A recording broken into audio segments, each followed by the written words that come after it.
Bugs crashing your pack's party? Whether they've got paws or sneakers, your pack deserves a home that's protected from pests. That's where Wondercide comes in. Plant-powered protection made with steam-distilled natural essential oils that actually work. It kills and repels fleas, ticks, mosquitoes, and ants without questionable ingredients or overpowering smells. Safe to use around kids and pets when used as directed, lab-proven to work fast, and proudly made in the USA. We offer sprays for pets, people, homes, and yards. Plus, spot-on treatments, collars, and even shampoos. Whatever your pack needs, we've got it covered. Founded by a pet parent looking for a better way to protect her dog Luna, Wondercide's now protected over 21 million lives and counting. You might have even seen us on Shark Tank. Go to Wondercide.com and use code WONDER20 for 20% off your first order. That's WONDER20 at Wondercide.com. Wondercide. Protect your pack with plant-powered Wondercide today. Hello and welcome to Tumbleweeds and TV Cowboys. My name is Hunter. In this podcast, I'll be joined by a different guest each week to discuss a classic Western movie or TV show. I've been a fan of classic Westerns for as long as I can remember, and in recent years, they've become very nostalgic for me. I love the aesthetic, the tropes, and I love seeing different filmmakers' takes on them. At their best, they're incredibly entertaining, rewatchable, and some of my all-time favorite movies are Westerns.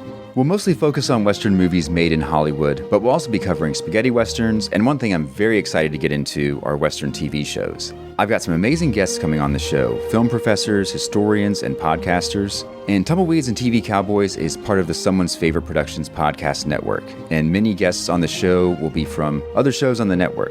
Thanks for listening.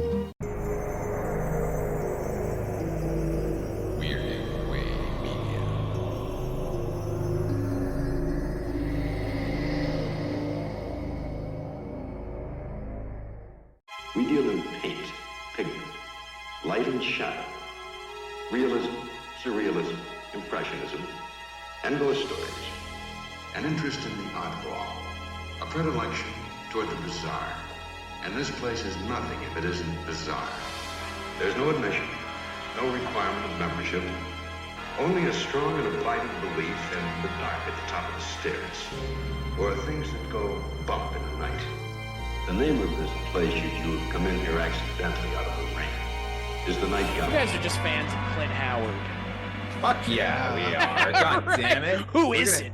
You're going to hear a lot about that. Oh, yeah. Clint Howard's great. Clint Howard, as Chris just mentioned, is featured here in our midnight viewing the Night Gallery podcast we're doing here. This year, this episode marks a moment where the Night Gallery is under new management. And I'm actually really happy about that. I'm Father Malone. Joining me here in the gallery, as always, are the podcast of Power's own Chris Stashew. Yes, I'm here and ready to talk about the Twilight Zone's adjacent Night Gallery. Listen, you leave that Twilight Zone stuff back in the last season, friend. Oh, I'm right. Sorry, I forgot. Rod Serling's no longer involved with Rod Serling's Night Gallery. Also joining us straight from Rankin on Bass is Mr. Mike White. I so wanted to do Clint Howard's laugh from Star Trek, but I'm going to avoid doing that. No, do it when we're talking about the segment. Oh, okay, we'll do. This is season 2, episode 1. We're discussing, which aired on September 5th, 1971, making this 52 years old just a couple of days ago. We get, in addition to the opening credits here in the season 2, that's Mike Road introducing all of the guest stars for some weird reason. Wow, yeah, so strange. On this very special episode of Night Gallery. Yeah, but that's Clint Howard, from now William on. Wyndham, and more. Like, what? You know what it reminded me of? Unfunny Naked Gun. I mean, that's the only show that I can think of where it's like, on tonight's episode, a very special guest. Yeah, exactly. It's a sea change here at Night Gallery. Now, this particular episode was broken into 4 segments. The Boy Who Predicted Earthquakes, Miss Lovecraft Sent Me, The Hand of Borgus Weems, and Phantom of What Opera. As I mentioned, I just want to give a brief history of the new showrunner here. This was the producer of last season's episodes. Yeah, he produced the entirety of last season. He's now asserted a bit of creative control. This man is named Jack Laird. He was a child actor. He couldn't be more different than Rod Serling. He grew up in Monrovia, California. His mother taught theater. His father was a physicist or something. He was a child actor, was a pilot during the war, came back and acted primarily on television through the 40s. and then he fell into writing and producing. By the time that The Twilight Zone came on the air in 1959, Jack Laird had written episodes of over 40 different television series. That's a staggering amount in 8 or 9 years. 40 different series. I wasn't even aware that there were that many series on the air at the time. But anyway, his big success, Laird's success in television, really came in 1964 when he started Ben Casey. He ran that show for 3 or 4 or 5 years. At the same time, he was producing a number of feature films, most of them starring Leslie Nielsen, who shows up in this episode. And most of them were written by a fellow named Alvin Sappinsley, who also shows up in this episode. And once Night Gallery folded, Jack Laird went off and created Kojak, or didn't create it, but that was his show. He produced that for the entire thing. Anyway, that's who we're dealing with, a guy who actually seems interested in horror, as opposed to Mr. Serling. And this is his first offering. Now, the first episode, or the first segment of this episode, is called The Boy Who Predicted Earthquakes. Tonight's first painting. Small boy encased in a crystal ball, born with a very special gift. He can prophesy. But you'll wonder, as we look behind that picture, if a prophecy is always a gift, or can it on occasion take the form of a nightmare. The painting's title is The Boy Who Predicted Earthquakes. This was written by Rod Serling, based on a short story by Margaret St. Clair, and directed by John Badham, or John M. Badham here, which he's a big-time filmmaker. You all know who he is. He ended up doing 6 episodes of Night Gallery. He had that kind of a weird career where he was a television director, became a feature director, and then ended up back on television, which I think is where he is today. Yeah. This one stars Clint Howard, Michael Constantine, Bernie Capel, Ellen Weston, and Rance Howard for 2 seconds as a cameraman named Rance. and I would be remiss, this episode also has special appearances by Bela Lugosi and Charles Lawton. In a scene from Island of Lost Souls, which comes in the middle and is really shocking and scary and doesn't feel out of place and doesn't make me think I want to go watch that instead. How about you, Mike? What did you think of this one? I really enjoyed this. I had a lot of fun. I'm just amazed so this is September 15th, 1971. This comes out. We just saw Clint Howard a couple years prior drinking Tranya and having laughs with Captain Kirk. And then just a few years after this, he's going to be this shit-eating, the guy with the custom van running the entire rock and roll high school and selling favors. When does puberty hit this guy? Like, just in that little tiny window, he just... Overnight, baby. Yeah.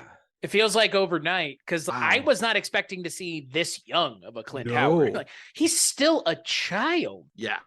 He looks super young in this. And yeah, you're absolutely right, Mike. We're talking about an 8-year period. Now, that's a long time growing up, but not what we next see him in. He does stuff in between, but you're right. Like, rock and roll high school, that's a man.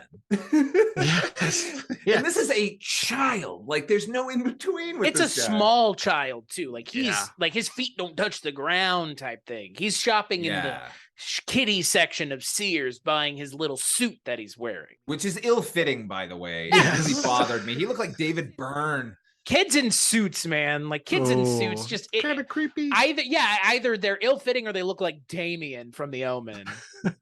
And you know what they say, do what you want, but don't forget The Omen. I'm a recent devotee to that number. Yeah, right. I know that's a meme, but I'm not. It's a weird song that I randomly brought up on an episode of Culture Cast that we did, but Father Malone and Heather did not believe that it was a real thing until I played it for them. It is a real song, evidently. And do what you want, but don't forget The Omen. It's a dance track, baby. Because I saw a headline that referenced that today, and I'm just like, what? Oh my God, really? The Omen? Are people forgetting The Omen? Yeah. Have you forgotten the Antichrist? I don't know how you could. Maybe that song was a warning, a call to arms. Yeah.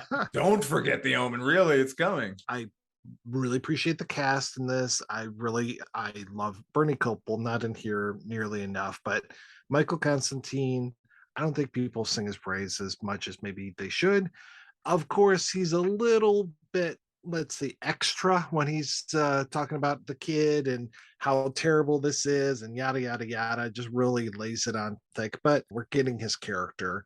And yeah, I appreciated where this story went, and I really appreciated the twist at the end. And it's so nice to have a twist that actually kind of makes sense. Makes sense and plays in. And it really sucks too, because it's like the worst kind of twist. The character is saddled. It's the old problem of being the person who can see into the future, right? At some point, that stops being a thing you can see past, and who knows when that will be. Cassandra, it's that kind of same story, and I like it. It's really good, but that fucking twist is pretty brutal. It's pretty brutal. Not as bad as the sound design, but otherwise, rabble.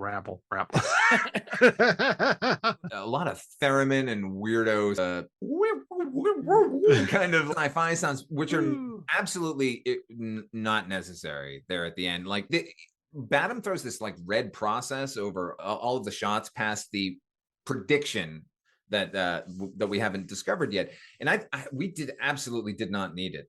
The revelation is going to be powerful enough once the kid reveals it. Other things I did not like: Grandpa's speech with the UCLA thing. Like, just Serling just can't help. He has to tell us exactly what he wants us to know, and it's just terrible expositional in stuff. no uncertain terms, as they would say. Yeah, I wish that was out of this episode entirely. Also, missing girl Gwendolyn Fox. Early in the episode, young Herbie makes a prediction that a girl is going to be found who's been lost out in the mountains, and sure enough, 15 minutes later, they do find her. She's basically sitting in the middle of a road, like the most traveled road I've ever seen.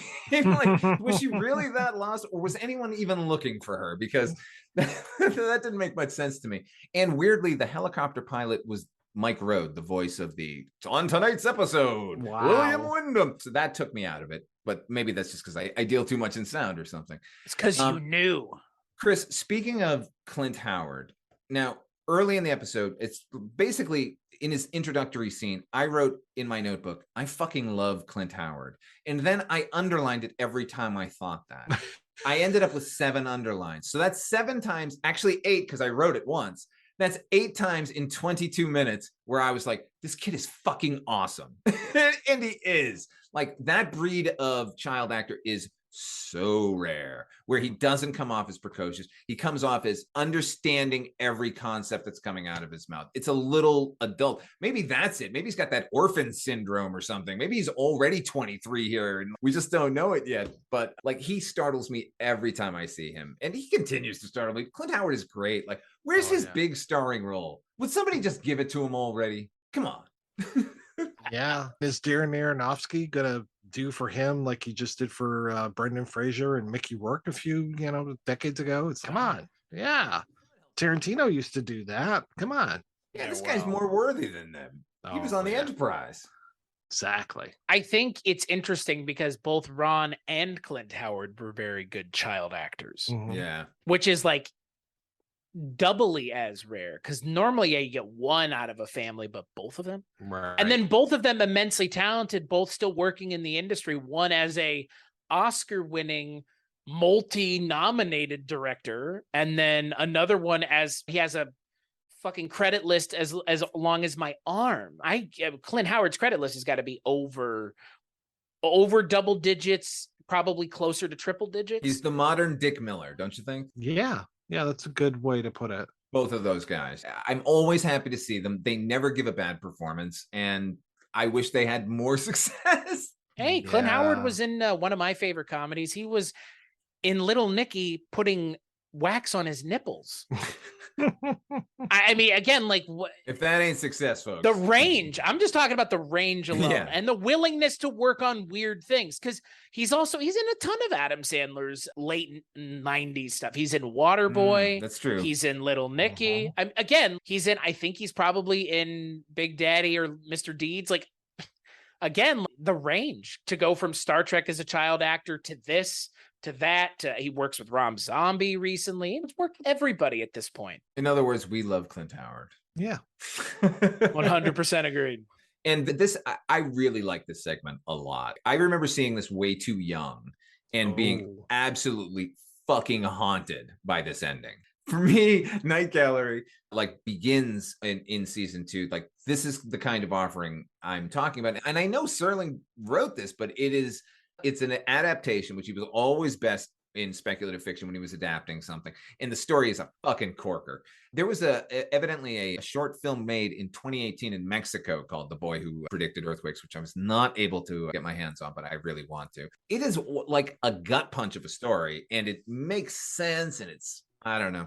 I really loved it. I know the way the story ends. So we haven't talked about the twist. We've mentioned how brutal it is, but the twist is he doesn't want to predict the future for the next day because the next day the world ends. Again, that's the whole debacle. The dilemma of being able to see the future is there are people who can see the future in many ways, but I think everybody who can see the future probably knows that at some point they will stop being able to see the future. And what does that mean? Yeah. Right. And what does that mean? Either their death or everyone's, right? Again, that's an interesting direction to go. Father Malone, you and I earlier this year on Scary Stories We Tell talked about Nostradamus. This feeds directly into that. That's that same prognostication, sightseeing, seeing into the future, whether or not it's real or not. Because we're never told whether or not the world ends the next day either, which I think is even the better part of this episode. It's left open at the end. It just focuses in on that shot of the sun because it's going to be a solar flare, and that's it. But I'm glad that they don't show it getting destroyed or show everybody dying. You don't know what happens. Who knows? See, I was waiting for a twist, but I thought it might have come from, because I like that they set up the rules of what he can know and what he doesn't know. He knows about the missing girl because he heard the news story. He knows about this because he read it in a book. So he knew what a tsunami was or whatever. And it was just like, okay, I was waiting for him to read about something that he didn't know about and be like, oh, that's what that is. And then suddenly be like, Holocaust 2.0 happening next week. Yeah. Something like that. But I didn't mind the way that this went. And you could be like, well, he read about that in the science book because he is trying to think of the word nova. And I was like, oh, that's cool. But yeah, I was expecting a twist, but I wasn't expecting something as brutal as this.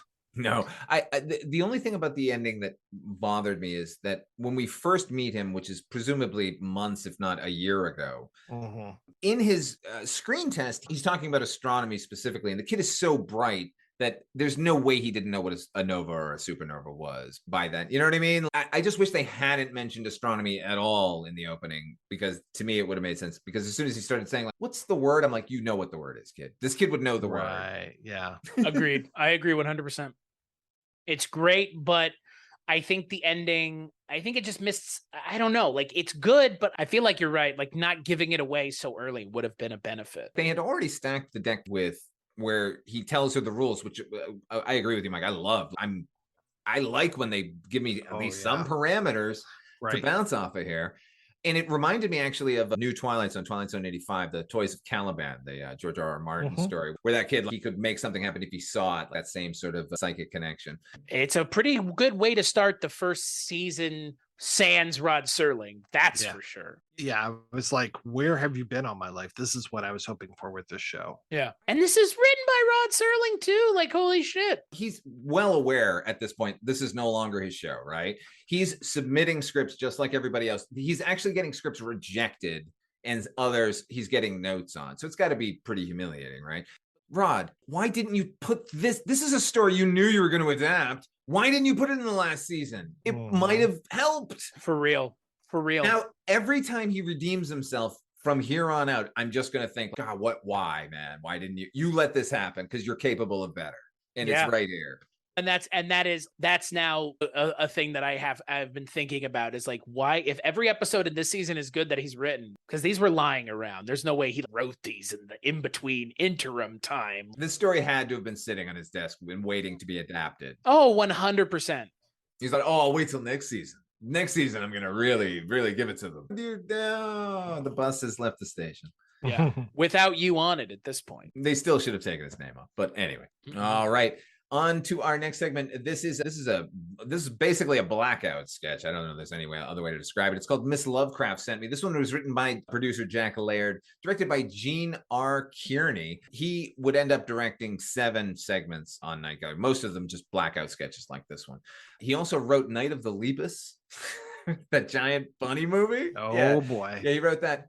And back in '64, he made a short called Silent Snow, Secret Snow, which actually ends up as an episode of Night Gallery further along. He remakes it and Orson Welles ends up narrating. It's pretty good. But Miss Lovecraft Sent Me stars Joseph Campanella, who we already saw last season on Night Gallery, Sue Lyon, Lolita herself. And look, it's like I said, this is a blackout sketch. It's a babysitter gets sent to basically Dracula's house to babysit his kid. There's nothing to it. And doesn't know it's Dracula's house.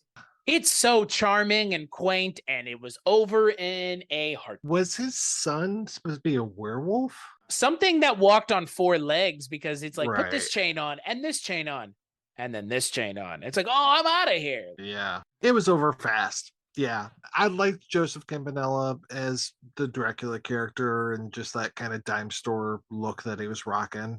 He might have come in like second or third place at the Halloween costume contest. Third. Yeah. Hey, Children's Zoo worked for this exact reason. Yeah, that's the thing. I can't be mad at this thing. It just shows up. No. It's a dumb joke. It's basically like a Playboy magazine. Like Gay and Wilson would have written something like this. Like it was just a word balloon in the next room. Nothing wrong with that at all. This is okay because we haven't gotten anything like this yet in the show. No, and that's what I really actually like about this. It's nothing much. It's actually dumb. But the fact that he opens the door and Sue Lyon walks in with a transistor radio on, and suddenly it feels like 1971 was startling. Yes. Yeah, that's the part that works the best. Is it's clearly set in 71. And so there's that weird, just like people out of place. Like, why would you go to this house to begin with? On top of the fact that Miss Lovecraft sent you. Miss Lovecraft sent you? That name doesn't sound weird to you, even if you don't know who H.P. Lovecraft is? I wouldn't go to anybody's house whose last name is Lovecraft. No, she works for Miss Lovecraft. I know, but I wouldn't take orders from people named Lovecraft, wouldn't go to their house, wouldn't interact with them. You know what I mean? If you're in a fictional story, it's funny. Miss Lovecraft sent me. She sure did. What I love is that she shows up. It's clearly Dracula. Yeah, it was like, not even it's not like it's Chris Sarandon in Fright Night. Yeah. It's a dude in white face makeup. Like Dracula lets her into a castle. Right. Clearly in the suburbs of like Willamette or something, like in Illinois. Just looking at the books. The books are all like horrifying nightmare titles. Right. Like, and it's still not processing. It has to be after the 4th leg goes into the chain. By the way, one chain was like, what? Yeah. It Chaining. wasn't even that she couldn't see his reflection in the mirror. Yeah, oh my God, right? What a party trick that is. Yeah, Wow. right, because that's a hell of a party trick. It's like you said, it's like a Playboy joke. It's stupid, and don't think too long about it, because the moment you start thinking about how dumb it is when you realize how really idiotic it is. Serling, in one of those lectures that I said, specifically was commenting about Night Gallery while it was on the air. In fact, the speech I saw him give was before the premiere of the 2nd season, when already they had taken it away. In that situation, he was saying the show no longer works because you can't slap comedy up against horror. In his mind. What he specifically said was, you can't do Edgar Allan Poe and then have 34 seconds of Flip Wilson and contain or maintain any consistency, which is the stupidest thing I've ever heard. Genre purist Rod Serling. If in the middle of Boy Who Predicted Earthquakes, there was this sketch, this Miss Lovecraft Sent Me, then he would have a point. But he told his story and it's done. This is a stupid aperitif. It's just like an amuse-bouche. And now we're on to another story. Jack Laird is doing the series a favor by putting these in. Even if it's dumb, even if it's whatever, like it just shakes you up a little bit and gets you on to the next thing. And I think that's really necessary in horror. For those of you that couldn't see the subtitles when Father Malone said amuse-bouche, he's talking about a palate cleanser. Watermelon sorbet. Yeah. A fine citrus gelée. Exactly what I meant. But in monster form. This is exactly what this is in the 1985 show. I mentioned Children's Zoo. Like that was the exact same thing there. This is the first time the show's broken up into 4 segments. Yeah. Like, it's like a big segment, a small segment, a big smegma. Jesus. Smegments. 2 big segments and 2 small segments. And that works. It breaks up the show. It actually, like, even not even talking about what we're talking about specifically, that format I think works in the show's favor. 100%. It's like Mad Magazine with the little cartoons in the Right. margins. It's as impactful as that. Like, it doesn't take anything away from the rest of this show. Like No, and it didn't in 1985 either. No, the A and the B story in each of these episodes ought to be strong enough that they don't need this, but it's good that they're there because this is an anthology series and it's catch as can as far as quality, no matter how good the show is. And Children's Zoo has stuck with me since we watched it. It was solid. And same with Eye of Newton, another quick, breezy little segment. One of the better segments from that entire show with our friend from the Barney Miller show, Mr. Ron Glass. Damn straight. So good. Did you guys notice, not this episode, the previous one, the UCLA professor who comes to visit Clint Howard? That was Ellen Weston. She was in Kolchak. She was on the Devil's Platform. Oh, is that the Tom Skerritt episode? Yeah. Where he becomes a dog at the end? Yes. Yeah. Apparently becomes a dog at the end. Maybe, so they say. Yeah, who knows? The concept of medical transplants is exciting indeed. But the story behind this painting takes the concept a step further, or if you will, a step over, into a different kind of world. One in which a gentleman named Lackland finds a hand that is not his own, and he finds it at the end of his wrist. Our painting, The Hand of Borgus Weems. This one was written by Al Sapinsley. I mentioned earlier that he wrote most of Jack Laird's movies. He also ended up writing 5 Night Galleries. He also worked in the same spheres as Serling early on in television. He did a lot of Philco theater and Chrysler theater. Unlike Serling, he actually leaned towards science fiction, like Tales of Tomorrow and like those kind of series. It was mainly tense, murdery, or wacky science fiction with this guy, and that continues here. He's adapting a short story, The Other Hand, by George Langland, who's the creator of The Fly. All right, I was about to say, that name sounds awfully familiar. Yeah, and directed by Gene R. Kearney. Gene R. Kearney was also the one who directed the last segment we watched. This one is about a man. Oh, actually, it stars George Maharis, Ray Milland, and Patricia Donahoe, and it tells the tale of a man who's his hand is no longer his own, and it's not a nice hand. This new hand. Mike, what'd you think of this one? The idea of the possessed hand, how long have we had that? Even before Hands of Orlok, I'm sure that was a trope way back in the day, and probably since horror stories were being written. And of course, we've seen it played out in a lot of different ways. Things like Idle Hands, the amazing hand sequence from Evil Dead 2. Right. So many good things. The Hand with Michael Caine. The idea of the close-ups of the hand, it gets a little rote after a while, but goddamn did I enjoy this segment, especially that we were jumping back and forth in time so many times. I thought they were going to do it once, and then they ended up doing it again, and I was just like, wow, this is actually a very well put together segment to tell a pretty rote story, but I enjoyed it quite a bit. How about you, Chris? I like the name Borgus Weems. Damn straight. Borgus. I think that's the name of my first child. Borgus. Borgus statue. No, I think you're right. It's about as rote can be, really. This is, again, like, this is a time-honored story, time-honored horror story from time immemorial. Like, Evil Dead is the most famous one, but this is pretty good, which is weird to be saying because this show has not been good for a while. Yes, I know. I kept waiting for it to shit the bed. I was just like, come on, you gonna screw this up somehow? I feel like the ending is kind of dinky. Yeah, it's expected. Yeah, it doesn't make a whole lot of sense, but it's fine. Other than the kind of cheese ball ending, it's fun. Yeah, this is the journey, not the destination kind of story. Yeah, and it is the way that they, as you pointed out, Mike, the way they tell the story, which is fractured time, jumping back and forth. People aren't willing to do that in a feature film, never mind a 22 segment thing of a television series. What's funny is while watching this, I went and looked up the names of the editors for the series because I thought the editing in this one was spectacular. The opening sequence is the moment where our character, who is possessed of Borgus Weems, driving a car, nearly hitting a pedestrian. That's as simple as the sequence is, but they shot it on the back lot. Gene Kearney very smartly shot everything in close-up, so it doesn't feel like we're back on the Universal fucking lot like every episode from the first season. And it's edited so tensely that this super simple thing becomes really tense. So I looked up the names of the editors here, and there are 2 editors listed. They're listed on every fucking episode. So it's almost impossible to determine who edited what. But in this episode, there were 2 editors, Dave Rollins and Jean J. Berthelot.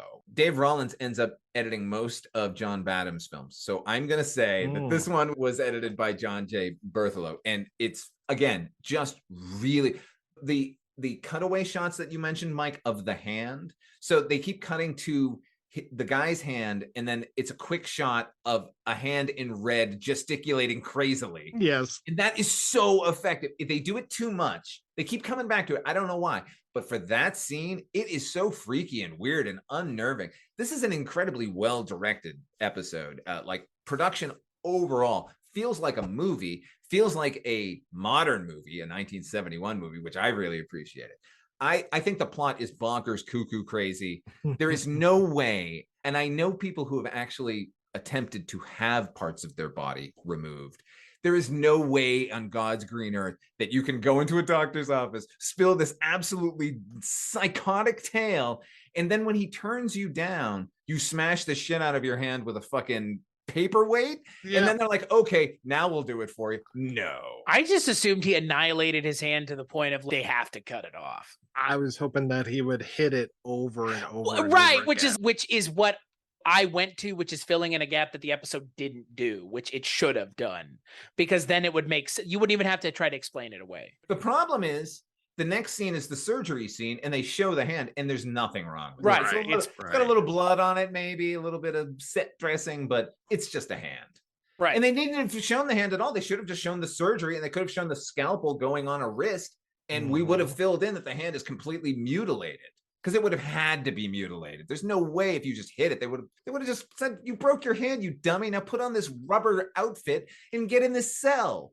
You're telling me that you can't just request to have limbs hacked off? You can, but they don't let you do it. Right.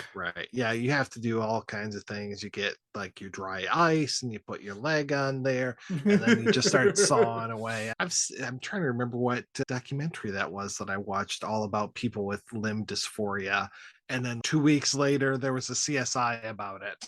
So it can be done, and the way he does it is the stupidest way possible. He could have just, it made me think of the Vault of Horror, the Amicus film, where a character chops his hand off. Like he has a paper cutter, and it's the most dangerous looking thing, and you know it's real, and you have to wind it up like a guillotine, and it drops down. Like, this guy just needed to go find that thing. I'm sure there was somewhere in New York. That's my point. Like, it's goofy because like he could just go and get it cut off in any industrial accident. Yeah, take a shotgun to it. Right, blow your hand off.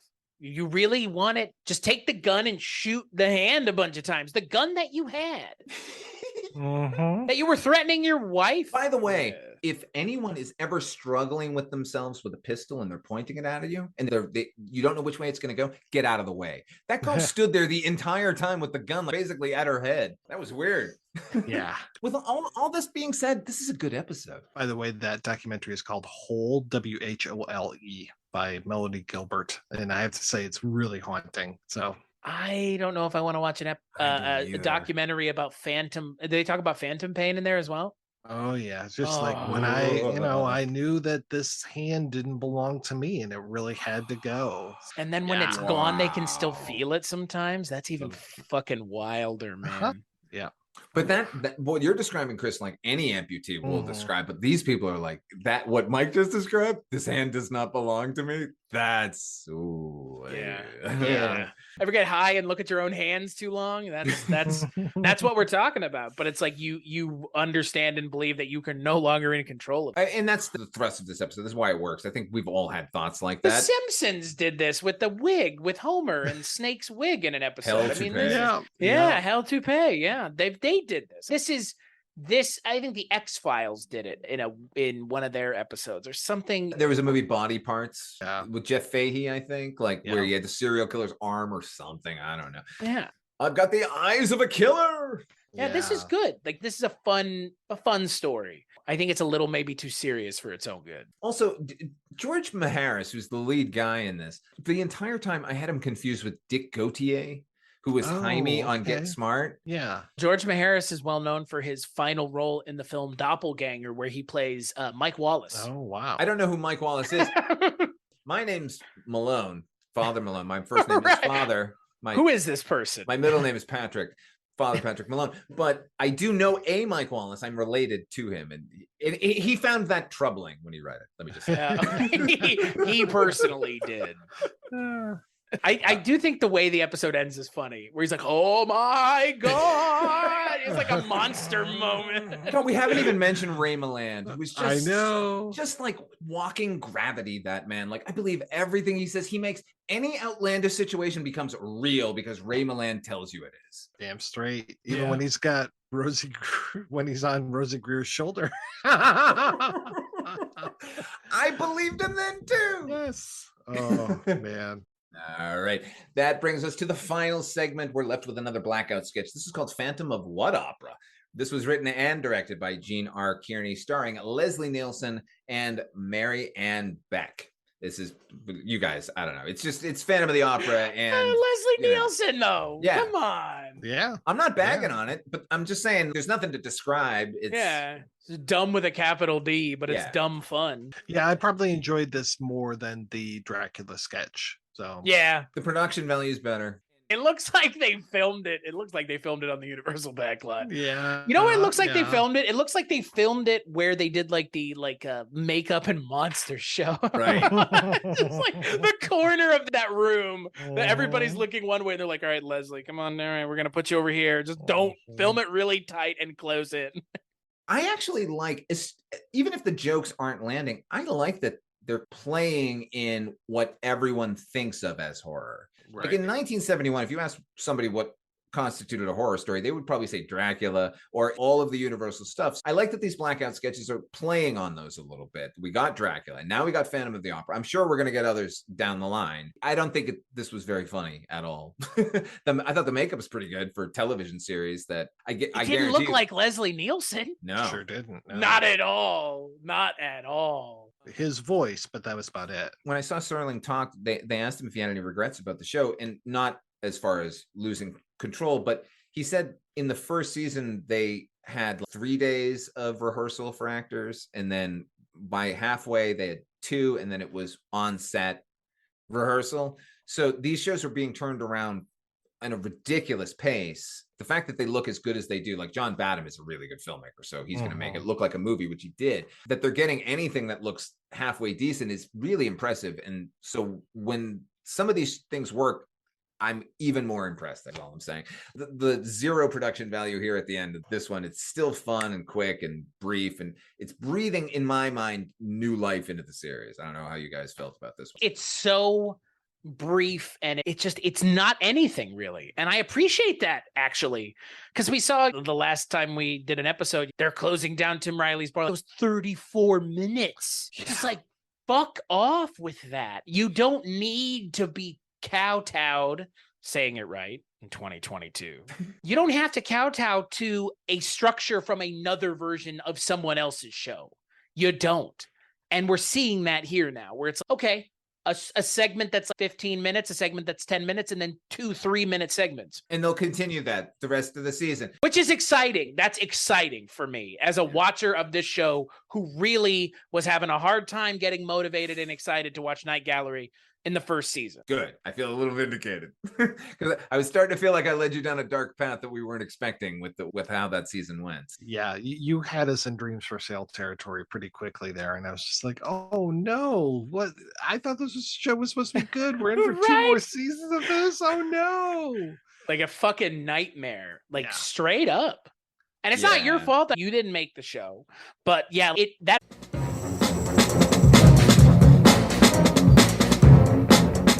Hello, this is Aaron West. I am the author of the A24 New Wave.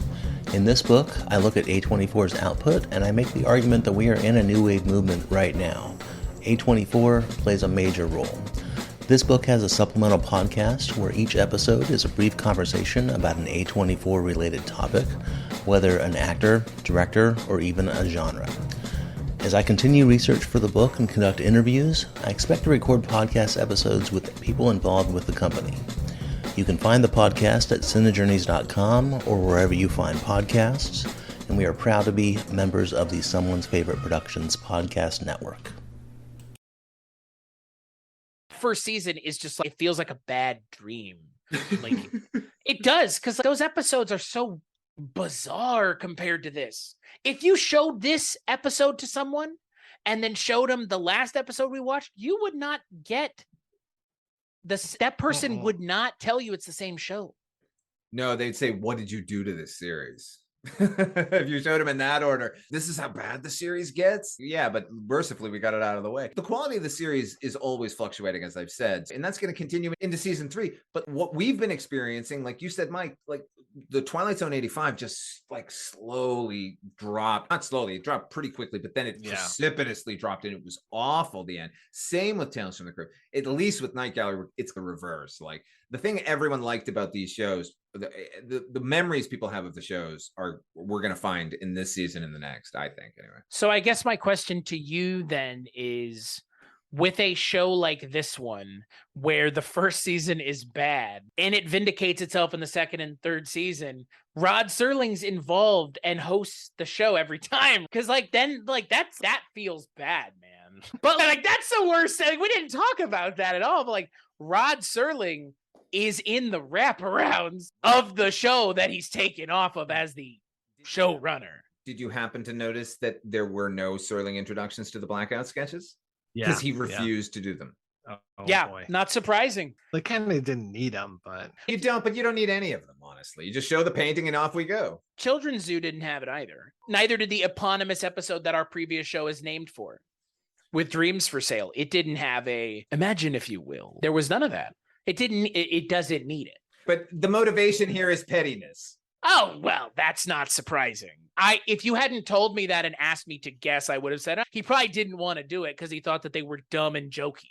Yeah, but it's a pattern. I didn't like this, so I'm not gonna introduce it. But what's funny is when the show eventually came up for syndication, they repackaged the whole thing. They repackaged the series with a whole other series and pretended it was Night Gallery. And Serling did the introductions for all of those. Really? That was the syndication money. Here it was just like, well, fuck you. I'm not gonna introduce your shit. I'm gonna introduce my shit and shit that I like. Shrewd businessman, that one. You know where to go to get where you need to get, and if you got to do the intros. Yeah, look, I'm not saying he shouldn't have done that, but I'm saying it just seems petty. At the same time, they should have taken his name off of it. It's no longer his thing. It's for the first season. Yeah, but he was the creative control of the show. He was not the showrunner. He was not the producer of the show. He just was a hired hand, and that's no longer the case. He's still a hired hand, but demoted. Now he's just an actor and the guy who happened to write the scripts for some of the episodes. Hey, and you know what? If the show continues to be the quality of this episode, I'm down with that. I'm good with that. I'm excited for that because I was not excited for everything after what we just saw that first season. Just being bluntly honest, it was as bad as the last season of Tales from the Crypt at its worst last season. No, that's absolutely incorrect, sir. That's incorrect. That 34-minute Tim Riley episode is such. Any episode of Night Gallery, anyone, even the worst one, is better than the best episode of the final season of Tales from the Crypt. That one animated one with the pigs was pretty good. What? I'm just kidding. What? The animated Tales from the Crypt episode that ended the show with the pigs. Yeah, the perfect ending. Prefabricated bullshit. Yeah. Hey, that's the way the end of this last season felt. So this is a show that feels like it's taking place in the 70s. It has the 70s humor. It has that 70s humor, and that last season of the show felt firmly rooted in like 68. Yeah, it felt firmly rooted in 64. It was the Twilight Zone Part 2. He hadn't thought of anything beyond. Did they sing for He's a Jolly Good Fellow in this season of the show? They're going to. In a Rod Serling scripted episode, yes. They are going to sing for He's a Jolly Good. Then that's the only reason that makes sense, because otherwise there's no way it would show up in this season of the show. No way. That's not the sensibilities of the time. He's the standard bearer of that song at this point. I think for a lot of years, that song got like 3, 4, 5 times the amount of play just because you couldn't use Happy Birthday and stuff. So you would use that instead because it's, or I'm a jolly good fellow. William Wyndham. Stop that. Yeah. Yikes. I'm good. I don't ever. Yeah. No. Mm-hmm. Camptown Ladies would have been a better song. Like, just sing that instead. Yeah. The Camptown Ladies. The Camptown Ladies. All right. On our next episode of Midnight Viewing, we're going to be appraising 4 new paintings. 4 again. Those are Death in the Family, The Merciful, Class of 99, and Witch's Feast. Vincent Price is in one of them. The Boy Who Predicted Earthquakes, by the way, had an amazing painting. We should totally talk about them and mention them. That painting is the best thing I've seen so far in the show. It's weird, man.